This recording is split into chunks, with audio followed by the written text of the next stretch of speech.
자녀 백신을 맞는 건 하늘의 별 따르기라고 불릴 만큼 어렵습니다.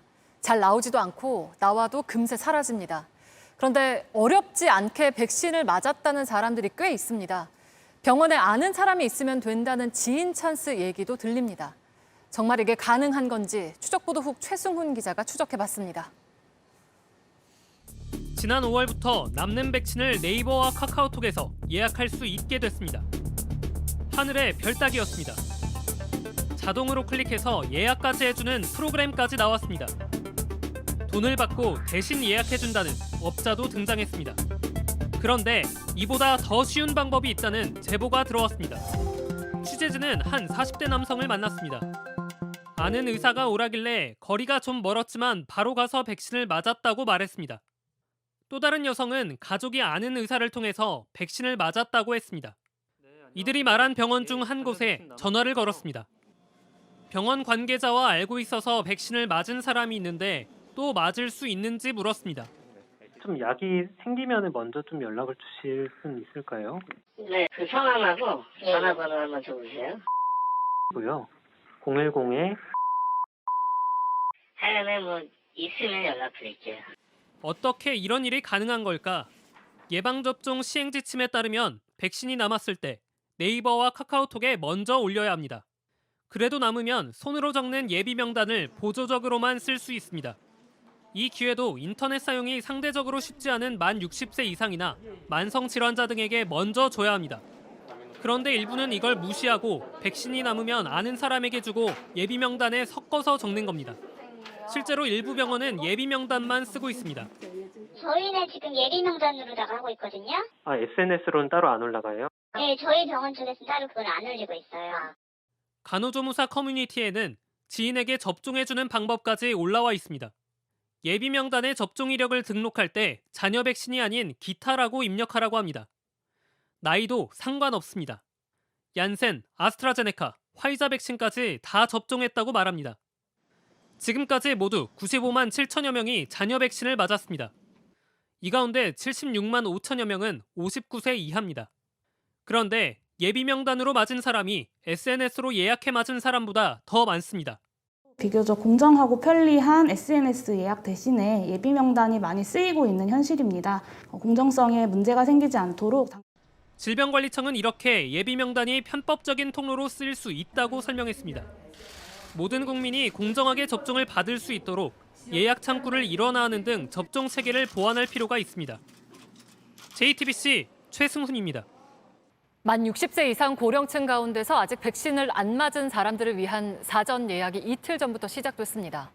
전처럼 먹통은 아니었지만 예약하기가 여전히 어려운데요. 이번에는 왜 그런 건지 최승훈 기자가 취재했습니다. 정부는 만 60세에서 74세 고령층 가운데 백신을 맞지 않은 사람들에게 다시 기회를 줬습니다. 오늘 저녁 8시부터 누리집과 콜센터를 통해 사전 예약이 가능하며 거주지에 상관없이 방문 가능하신 전국 보건소를 통해 8월 5일부터 아스트라제네카 백신으로 접종을 하지만 예약은 순식간에 마감됐습니다. 한 보건소는 아침 8시부터 밤 9시까지 예약자가 꽉 찼습니다. 다른 지역을 찾아봐도 맞을 곳이 없다는 표시만 나옵니다. 제가 9시쯤 들어갔을 때는 이미 병원이 없었어요. 인천에, 그러니까 경기도 부천, 광명까지 제가 들어가 봤는데 하나도 없어요. 예약할 수 있는 시간을 눌러도 예약이 안 된다는 알림이 뜹니다. 지난번에 내가 그 알레르기 반응이 있어갖고 그걸 저기를 못했어요. 신청을. 이번에도 하려고 했는데 또 병원이 0으로 계속 나와요. 그래서 너무 답답해서 내가. 예약하려는 사람은 많은데 접종할 수 있는 곳을 보건소로만 제한했기 때문입니다. 만약에 이게 안 될 경우에 다음 단계가 뭔지에 대한 안내가 전혀 없으니까 또 얼마나 기다려야 되는지, 어떤 방법으로 다시 시도할 수 있는지. 보건소와 질병관리청에 전화를 여러 번 걸었지만 소용없었습니다. 저희가 이제 해드리려고 들어가도 저희도 안 되거든요. 그러니까 안 하다가지고 해드릴 수가 없고 지금은 저희가 되는 대로 더 연락드릴게요. 결국 질병관리청은 이틀이 지난 오늘에서야 동네 의원 등 위탁 의료기관에서도 예약할 수 있게 했습니다. 그런데 예약 시스템은 다음 순번 때문이라며 저녁 6시 반부터 다시 닫혀 접속자들은 불편을 겪고 있습니다. JTBC 최승훈입니다. 구하기 어렵던 잔여 백신이 이달 말부터는 오히려 남아돌 가능성이 높습니다. 그동안 잔여 백신을 주로 찾았던 40대 이하가 본격적으로 접종을 받기 때문입니다. 그래서 질병관리청이 새로운 지침을 만든 것으로 저희 취재 결과 확인됐습니다. 최승훈 기자입니다. 잔여 백신 예약은 그야말로 전쟁이었습니다.